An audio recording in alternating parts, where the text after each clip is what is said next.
the UK's offer on Brexit must be acceptable to the Republic of Ireland before the negotiations can move on, the President of the European Council, Donald Tusk, has said.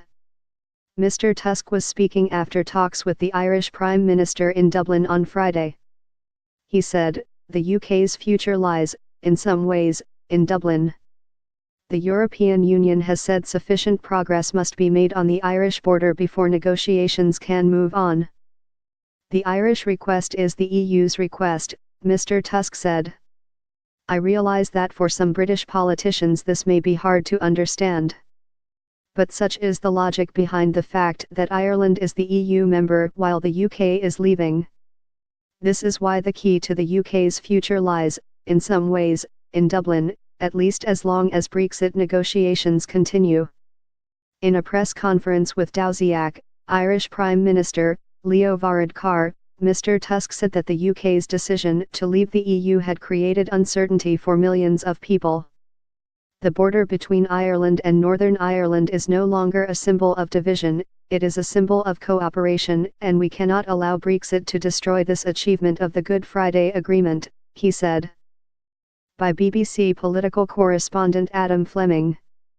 There is a lively debate about whether the Irish government has a veto over the decision, to be taken at the summit of EU leaders on 14 and December 15, about whether Brexit talks can move to the next phase.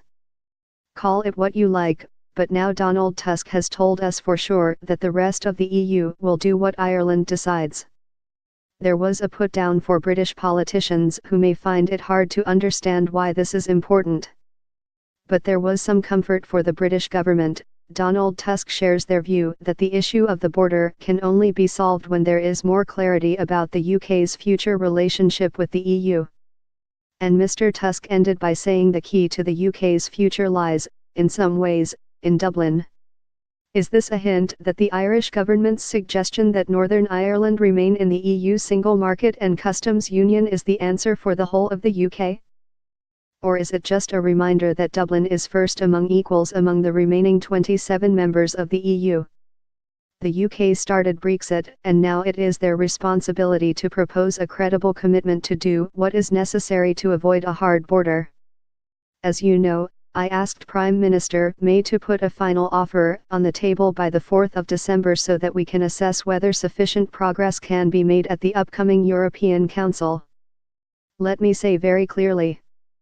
If the UK offer is unacceptable for Ireland, it will also be unacceptable for the EU.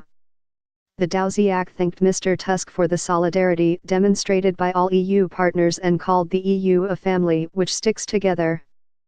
He said he was optimistic that a deal could be achieved by Monday. However, he said any UK offer must indicate how a hard border can be avoided and avoid the risk of regulatory divergence. On Thursday, the DUP's Sammy Wilson said any attempt to placate Dublin and the EU could mean a withdrawal of DUP support at Westminster. He was responding to reports of a possible strategy to deal with the Irish border after Brexit.